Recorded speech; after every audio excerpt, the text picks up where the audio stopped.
আসসালামু আলাইকুম বন্ধুরা, সবাই কেমন আছেন? আশা করি সবাই ভালো আছেন। তো দেখতে পাচ্ছেন এটি একটি রাইস মিলের 30 ঘোড়া মোটর 3 ফেজ লাইন নিয়ে চলে।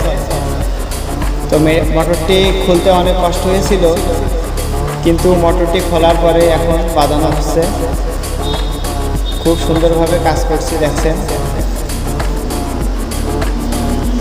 তো কাজের ফাঁকে অল্প একটু ভিডিও করেছি।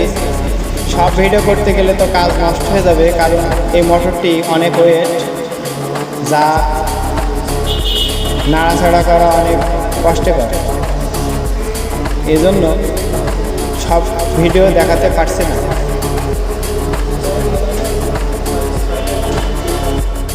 সবাই ভালো থাকবেন, সুস্থ থাকবেন। আল্লাহ হাফেজ।